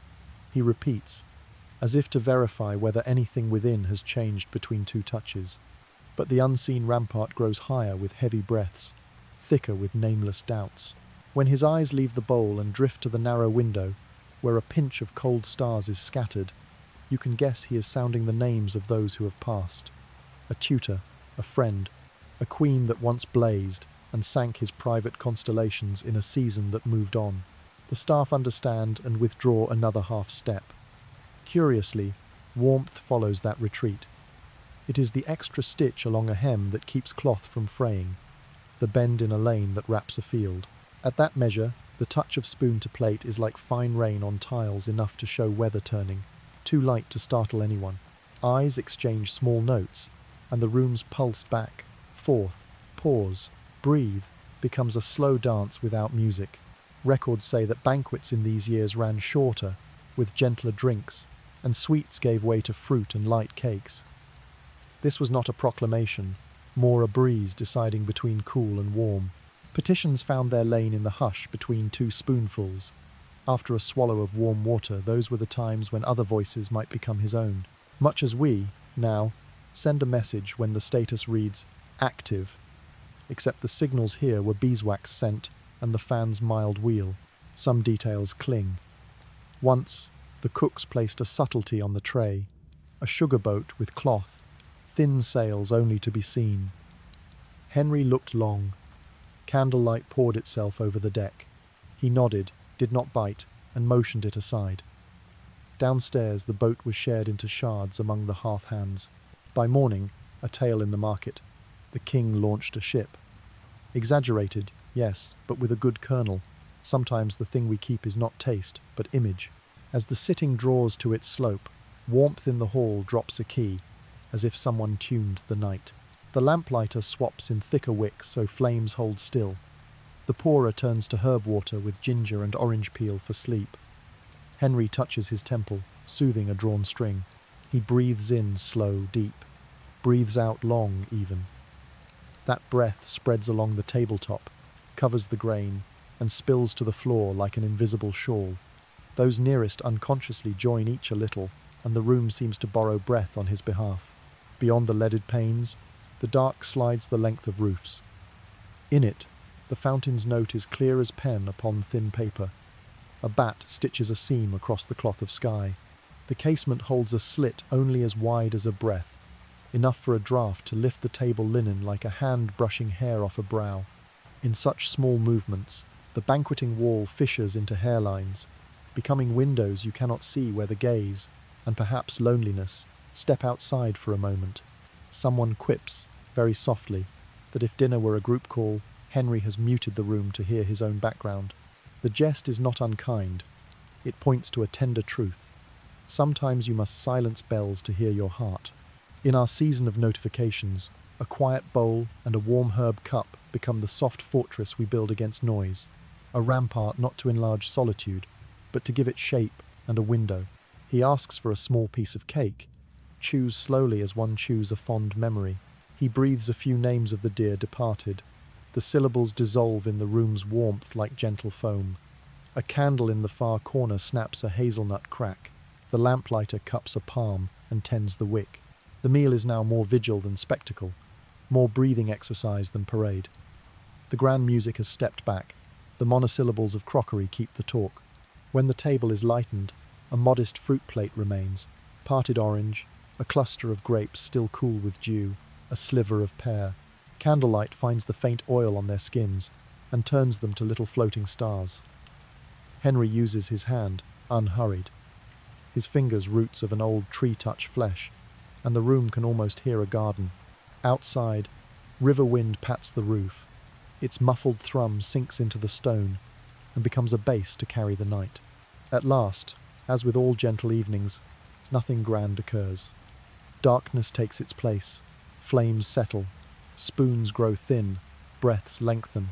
The banquet, once a square of power, now resembles an evening practice of contemplation, each soul seated exactly one breath apart. The rampart of loneliness remains, but moss has found it, and wildflowers star the moss. From within that soft arcade, the night coos dove soft at the eaves, inviting sleep to glide over and rest upon the shoulder not yet unclenched. A cool draught combs the arrow slits like gentle fingers, smoothing the day's first creases. In the tower's great hall, light falls in bands, and dust swims like small, slow fish. Anne steps in slight upright, a veil delicate as mist resting on her brow. Before her, the benches of nobles run long, 26 in all, some of kin, some who once lifted cups to her crowning. Stone keeps its chill like a low drum, pulsing whenever a footfall pauses, then goes. The charges are read in a measured voice, not harsh, thunder heard from far hills. She mocked the king, plotted the king's death, promised herself to another once the king were gone. Each line lowers a cord meant to bind the wrists of a woman standing still. Anne listens, lids steady, breath even as a wooden fan, and when the reader yields, she raises her gaze and, softly, begins unpicking. Dates that step on one another like twin shadows, witnesses fogged like breath on glass. A legal ground loose as a knot tied in hurried dark. A clerk by a pillar notes she defends herself with a craft beyond many lawyers. Her words are a thin blade gliding through silk, leaving no tear as the fabric parts of itself. A few heads tip, as if admitting to a clean patch of air in a moss-sweet room. But morning keeps morning's habit. When cocks in the far parishes speak, the sun comes where the cloud is thick. The verdict guilty arrives with that inevitability tied at its hour. Sentence is given. Fire or sword, at the king's pleasure. The phrase, at his pleasure, drops like a bead of hot wax round, and no hand reaches to touch it. Anne receives the news with a calm that lengthens the room's quiet. Her eyes are night-lake still, deep, dark, unwrinkled. Some swear the hall's breathing altered then, half a beat slower, as though even stone had learned to listen. At her turn to speak, she shapes gentle syllables, offers forgiveness, praises Henry as a good prince. It is both generous and wise. The placing of a leaf upon current, so that a small daughter named Elizabeth may drift more safely into what is to come.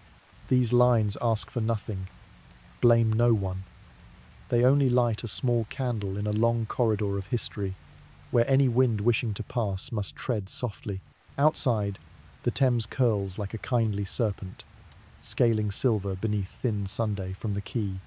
Water taps stone with meditation's patience. In the ward, doves preen, a few grey feathers wandering the aureoles of light like thoughts not yet written. At the hall's corner, a candle leans into the draught, yet the flame holds like a person unwilling to bow. They say the Lord who presided a powerful kinsman intoned the rites in a voice accustomed to long winters. And along the benches were eyes reddened by weather, and eyes reddened by thought. The official record states the forms were kept, the robes donned, the caps worn, the questions put. Yet anyone who has sat long in rooms where many hold power knows the shuttle of glances is what truly weaves the cloth. Between pauses, Anne stands like a slim, resilient trunk. She does not spar, nor twist.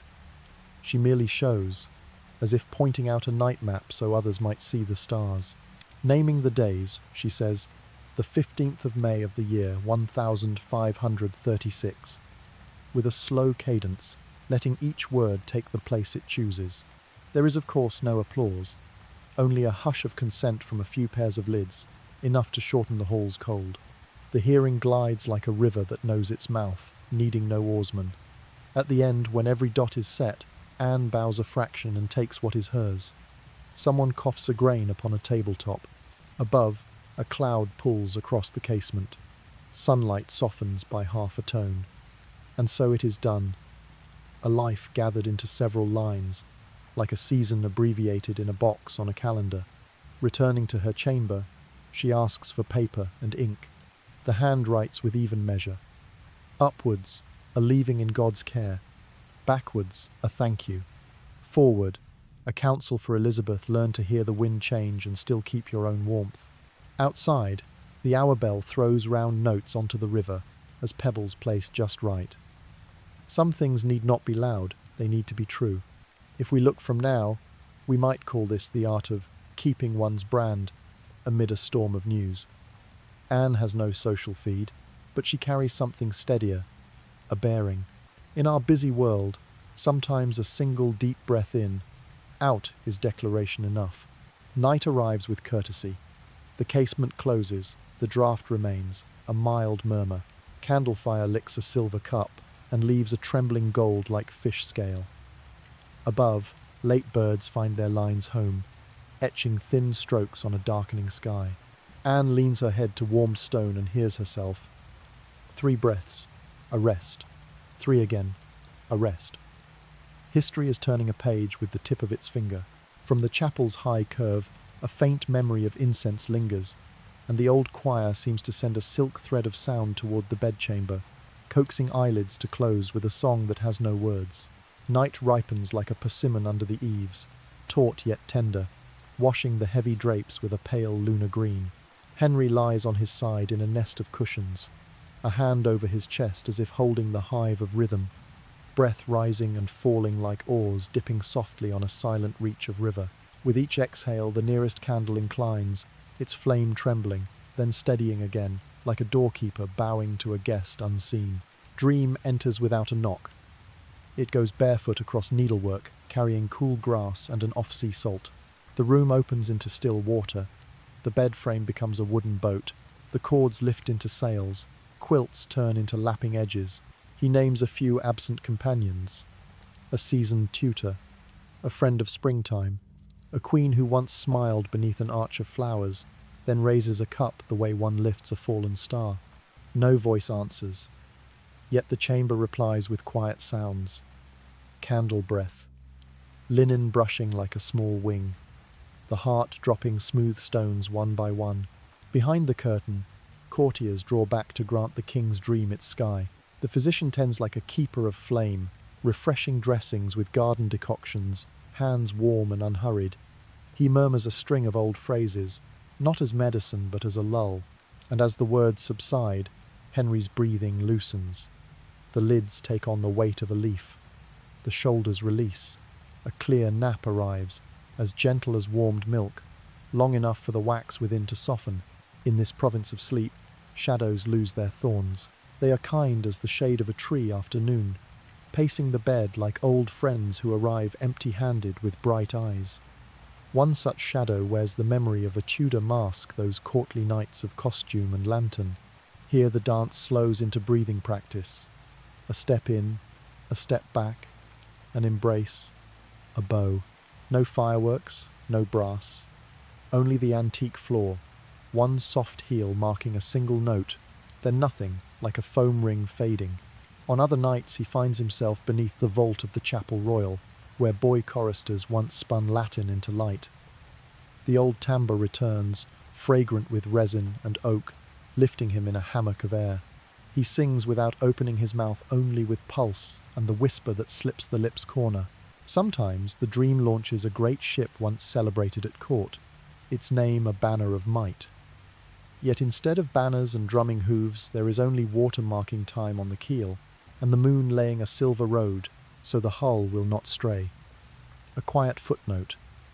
In waking life, the court staged sea pageants, with carved waves and mirrored ponds. In sleep, the machinery is gone. Only the rise and fall of a chest remains. Food, when it appears in dream, takes a tender shape. Broths thin as mist. Apple slices smelling of drying yards. A warm herb cup breathing orange peel. Each time a spoon touches porcelain, a tone travels like a church bell on a windy afternoon light, long, very far. Even the attendants in dream are gentler than shade. They pass like a breeze, set a tray as if laying a palm upon a fevered brow, without summons, without haste. Henry eats as if inviting sleep to his table, sharing a very small sweetness, then resting together in quiet. In the inner court, the fountain counts hours by bright drops. The moon narrows, then blooms, like a sea creature breathing under the pool. Roses lean into one another, petals close like eyes after a long day. Bats stitch tiny seams across the cloth of sky, fastening the night into a well-fitting coat. From a cracked casement, a cool hand of air slides in, lifts the edge of a quilt, wakes the lavender. The whole palace seems bound by a wordless pact. Tonight, softer voices. Tonight, deeper breaths. Tonight, let shadows be only gentle. At times, he wakes in the middle, eyes open, while the dream still hangs upon the drape. He gazes into the blank ahead as if following a flock just flown beyond memory's hedge. He speaks a name of one departed, and the sentence pauses. The physician sets a warm cup at his hand and says nothing. In our era, this is called doing nothing on purpose. Yet in a king's bedchamber, the art has another name, knowing when to let silence work. The formal chronicles, sober and kind, accept a truth thin as onion skin. The quieter intervals grew essential to rule. Papers waited between panes. Seals fell after a sip of herbs. Decisions arrived when the melody of quiet reached its richest low. In modern echo, that is the habit of muting alerts and letting a soft noise play. Then, white noise was fountain fall, corridor wind, and curtain cloth against stone. Now and then the dream carries him back to open hunts, with manes like low clouds. Yet the horses do not gallop. They walk even and steam their breath. Deer stand distant, brown commas in the forest's long sentence. He does not shoot. He lifts a hand in greeting. The wood answers with crushed leaf scent and a twig that clicks once, very small. All holds for a merciful second the still photograph, and then flows again towards sleep. There are nights when the bedboat drifts past hearths gone dark, through the palace's under sky. Pans glimmer with borrowed moon, knives sleep on folded cloth, a grain of salt clings at the board's edge. The dream cook leans in a doorway and smiles with the eyes, holding up a toy of craft, a sugar subtlety that has been tasted by looking.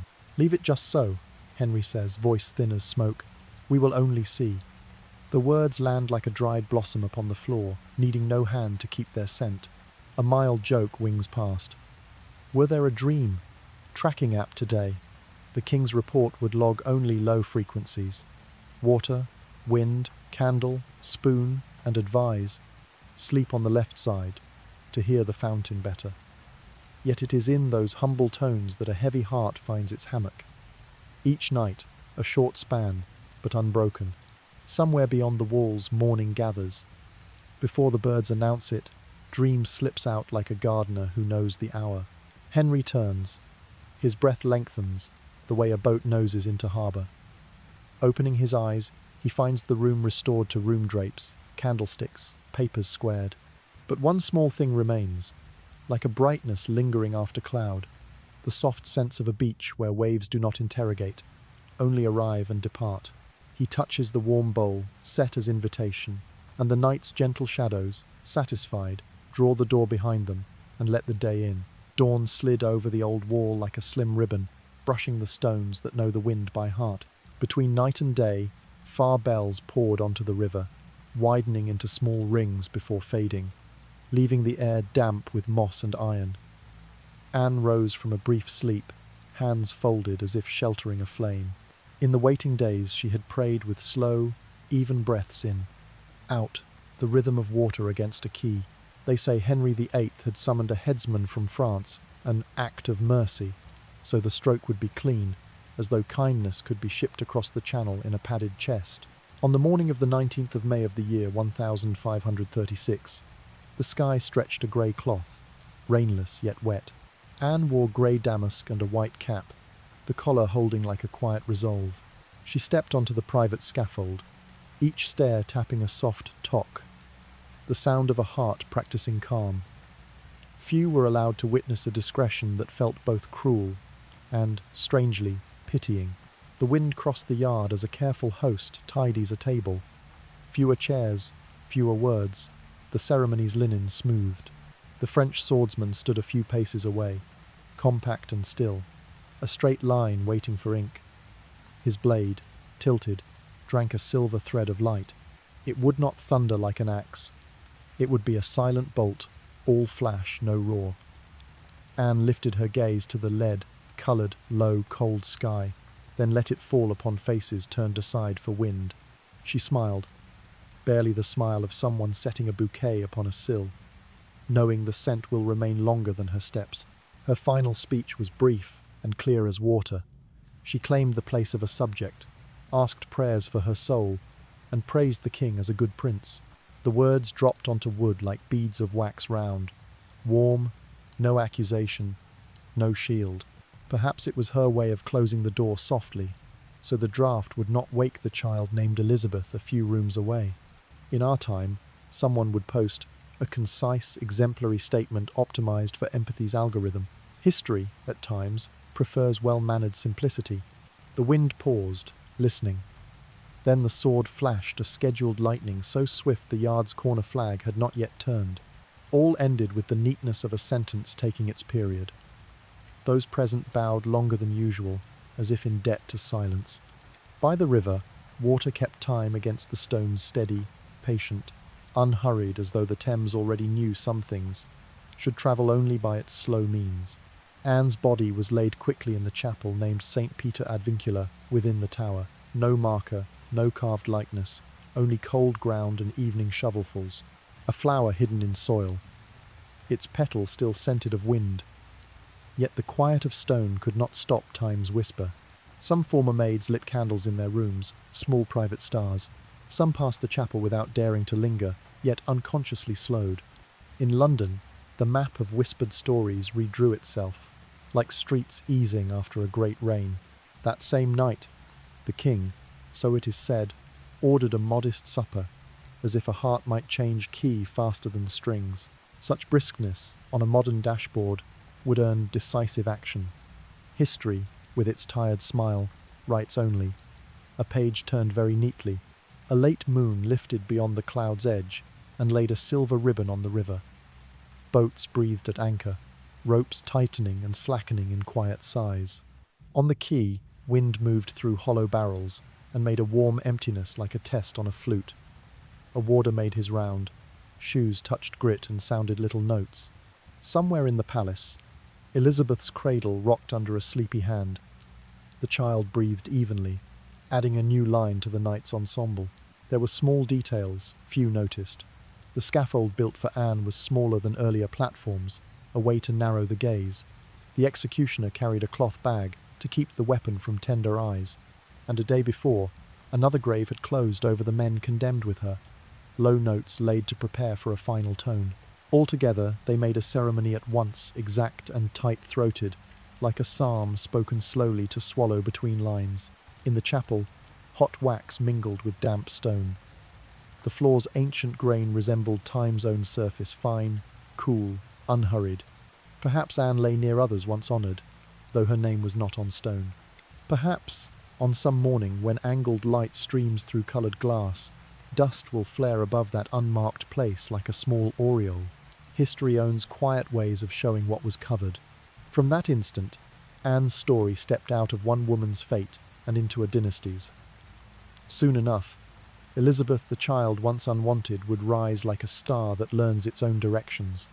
The English sky would relearn its light, part tipping to reform, part holding to tradition, both lungs breathing the same long air. If a gentle jest is allowed, some legacies receive approval not by signature, but by a final breath. Night let down a long cloak over the city. Beneath it, voices softened, doors closed with felted sounds. A cat crossed the yard like an arrow with no target. North air carried coal, south air, silt. The river went on, leisurely as a patient tutor. And the tale, needing no drum, continued by breath, by moonlight, by a leaf upon water. Things that never hurry, yet always arrive. The London sky after rain hung a thin pearl scarf, and far bells poured across slate roofs like ripples on a teacup. When Anne's story closed in the quiet of stone, the court opened a page as swiftly as a shower ending. Only 11 days after, Henry VIII married Jane Seymour. Such speed in our time might be charged with overly seamless switching. Then, they simply drew curtains, lit candles, laid tables, and let the hall's air change scent. Jane was gentle as a white ribbon, and soon she bore Edward, the small prince welcomed like a new Sunday. Yet that son warmed the hand only briefly before his mother died young, leaving the king a hollow no music could fill. The palace learned to speak lower, strings dropped by half a tone, feast days and mourning brushed like layered mists. Elizabeth Anne's child was declared illegitimate, her name slipping from forms of address like a leaf from its twig. She was sent away from court to stone-walled manors with deep windows and gardens long as a breath. In such rooms, silence is a stern, fair teacher.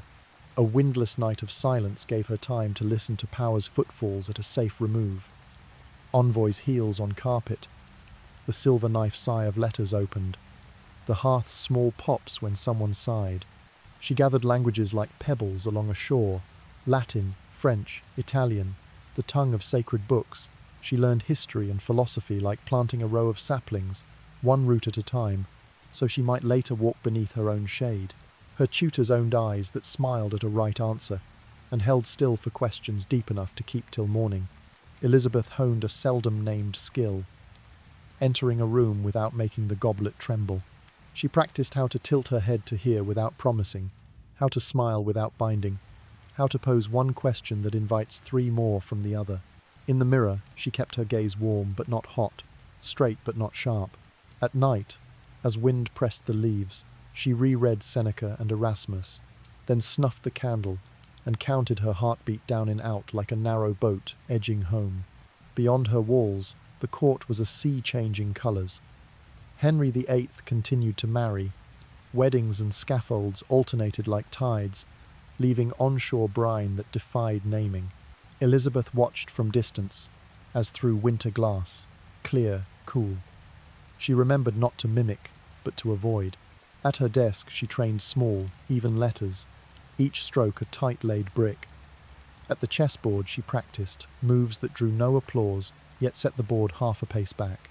Once, they say, she stood long at a casement, watching riverboats pivot to a barely turning wind. "We cannot command the wind," she said lightly, "but we may learn the habits of a sail. Give that line a social feed, and it would trend as minimalist life advice." Then, it stayed with a handful of servants who kept secrets like they kept fire. Through those years, Elizabeth wore quiet colours, walked slow, spoke short, She kept grace like a ribbon hidden under a cloak, and stored ambition like an old coin in the lining there, chiming softly as she moved, yet not flashing in light. In chapel she knelt as roots find earth. Rising, she was willow-bending, unbroken. People called her clever. She answered, "I only learn slowly." They praised her beauty. She smiled. The beauty of quiet asks nothing more than its due. News from court arrived with the warmth of paper just dried. This queen raised, that queen questioned, another crossing a bridge with no return. At times Elizabeth set her palm on the table's edge, felt the grain pass under skin, reminding herself some things teach only perseverance. She kept her mother's few letters, not many like a candle half-burned, uneven, trustworthy. In dreams, a woman crossed a corridor of candles, never turning. Waking, she remembered only beeswax and the hush of silk on stone. London finished its mists, its rains, its yellowed suns. On the bridge, fishmongers changed baskets. In the bookstalls, new bindings rose. In the great church, chant shifted key and shifted back, as if a river arranged its own course. In inns, people spoke of reform, of kings, of alliances as of weather. Northern wind today, privy matters tomorrow. Elizabeth heard the world find a new breath longer, deeper, and wrote into her notebook the word steadfast, not brilliant, always right. Then came the year 1558, a morning milked with fog, and bells ran long through stone towers. Royal news arrived like a boat at its habitual quay. Mary went from this world, and Elizabeth took the crown. In the mirror, she found Anne's shadow no longer at her heels, but a hidden torch set within a light that dazzled no one yet guided a hand to the oath. As the circlet settled, she drew a slow breath, recalled the seasons of quiet, the dog-eared pages, the cold rooms where she learned to travel a floor without stirring glass. The wind had shifted, the sail was set. The heartbeat of a new queen began to seek harmony with the footfall of a realm. In the opening days, she chose words as paving stones, flat, sure, unslippery. She sent messages not loud but weighted, a palm steadying a room still shaking. Someone called her wise. She returned a smile with a margin. Someone asked about her mother. She looked to the window where cloud drew a soft band and said, "Light often arrives after the eye has learned the dark."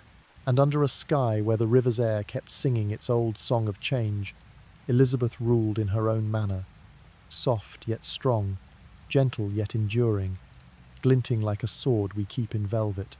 Somewhere within the old chapel, the nameless stone remained as quiet as a story that no longer seeks to prove itself.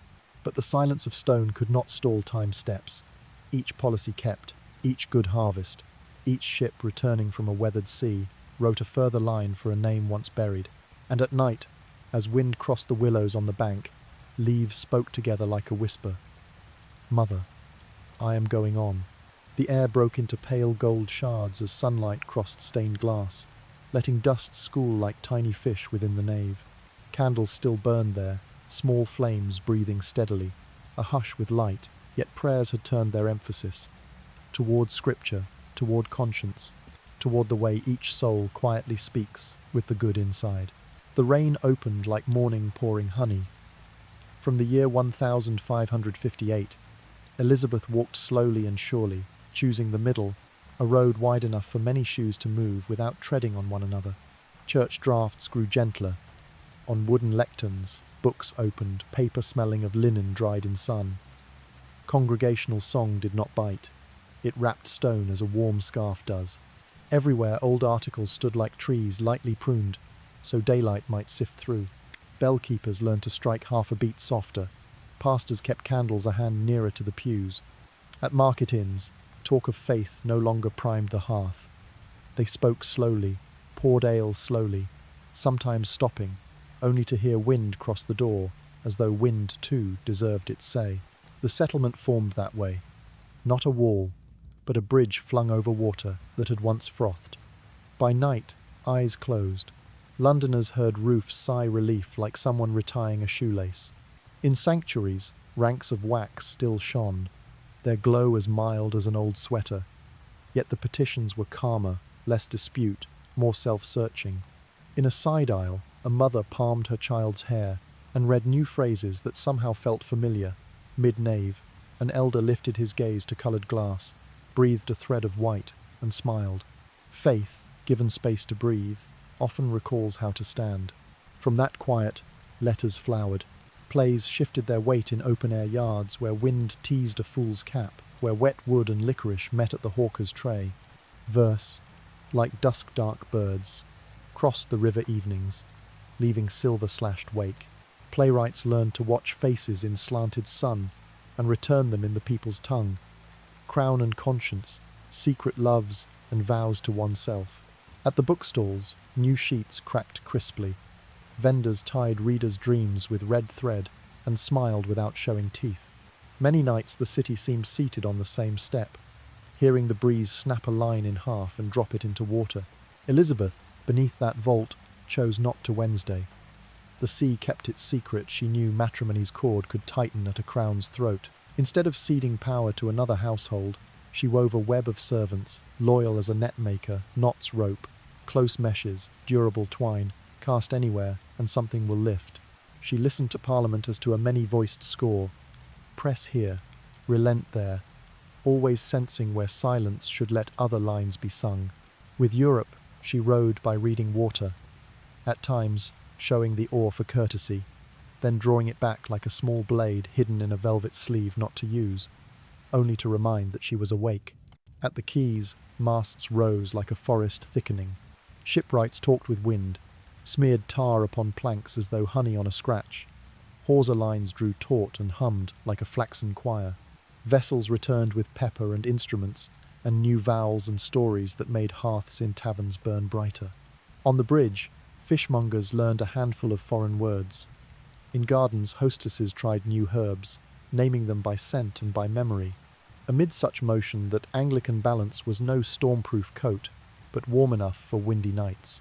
Weather turned, cloud gathered like lost sheep. Strict hands wanted to tighten, loyalists to loosen the Queen's fingers kept the middle string neither snapped by tension nor swept free by slack. In far parishes, readers voiced the reformed prayers with hesitations of shoes not yet warmed. Soon the steps steadied, words stood upright as fence posts just driven. At court, light on jewels served not to brag, but to judge the afternoon's colour. Elizabeth chose ribbons, phrases, pauses the way a cook salts broth a grain more, half a bay leaf less so, a long table is well flavoured without bitterness. She accepted gifts from the continent and sent back drawings on silk and calculated bows. The southern sea lay flat one day, lifted the next. Her anchor, however, was poise. The name Anne Boleyn was, in private houses of learning, spoken without the old fear. Teacups steamed on wood tables as they told of a woman who dared to say no, who demanded marriage over shadow, who put her hand to the ancient gearwork of power. That name ceased to be forbidden whisper. It became a shard of mirror, reflecting the courage of those who refused to bend. In church, sometimes a young girl touched an unmarked stone, knowing not whose it was, yet feeling the hush of silk passing a corridor. The years ran slow and deep as a heavy river. By night, sparse stars salted the vault, dew glazed the roofs, and the Queen went along old halls, fingertips on cold edges. Her breathing was even in, out like someone counting waves with a palm. She knew winds were shifting on far seas. New letters would arrive by morning written in small, unfriendly hands. Even vigilance can be a kind of gentleness. It urges soft steps, warm rooms, and measured words. The span was no stranger to tension. The continent watched the island with curious disapproval. Plots fell like a fine rain upon tiles. Yet the city, warmed by stages and books and mugs of herb-bright charcoal wine, kept a wide breath. In one corner, a poor boy mouthed lines by candle. In another, a widow read a son's letter from a ship and let a tear salt her ale before she laughed. Same brine. That laughter-ask history is the ground note of the new golden light. Then one morning in the year 1588, sea air carried a stronger salt. The city held breath long enough to recognize a storm's footfall far off. In palace rooms, though, candles did not waver, nor did curtains hurry shut. It was time to keep the heart steady. 1, 2, 3 in, 1, 2, 3 out. Ships drew from shore like letters lifting from a page, and above all lay a composure Anne, had she lived, would have known at once, the rest sign before a great chord. Outside the half-closed sash, a late moon drifts like a silver boat, laying a soft path upon the river. Wind moves through the willows and brushes the leaves, their whisper like old voices retelling a story. The candle on the table has sunk low, its wick curved like a tired stroke, yet it keeps a small ring of gold, warm enough for the room, gentle enough for the eyes to grow heavy. Anne's tale, a heart brave enough to say no, a mind that could read the wind, has come to its quiet shore. From cold stone corridors where a whisper could tip a fate, to the dark riverbank where moonlight threads a narrow way, each footstep has softened under the dew of time. Beyond the season of storms, the once small Elizabeth stood in her own light and taught a kingdom to breathe evenly, to listen closely, to go forward without forgetting the inward glance. And the name Anne, once kept beneath stone, now rings like a small bell, recalling the persistence of those who walked before us. If you listen, you can hear the city breathing as slowly as the river. Roofs hold their warmth, wood doors close with tender care, and the trees draw the night's blanket over the earth. We have climbed the stairs of power, watched crowns set down and lifted, heard theology change seasons, and followed a small steady flame as it passed from mother to daughter, from story into history. Now, as weariness loosens like smoke, what remains is a pocket of warmth where tragedy has slipped away on bare feet to make room for a gentle sigh. Imagine standing by the river at night, water moving like a long ribbon. Far off, a boat throws its shadow onto silver. Closer in, leaf touches leaf, a soft greeting. Your hand rests on cool timber. The grain runs beneath your palm like time flowing through human seasons. Across the bank, a single window still holds a glow. Perhaps someone is reading the last lines of a letter, then setting down the pen, folding the sadness, and letting sleep climb their lashes. Anne has passed through her portion, and left not only pages of record but also a way of breathing, living slowly yet bright, tender yet enduring, light yet deep. In this moonlight, you may set down what has weighed your shoulders too long, and let the wind lift it as it lifts a leaf from water. Let your heart close like a kind door. Inside is a room of beeswax and warm wood. Outside the eaves, the night stands watch with wet grass and the river's hush.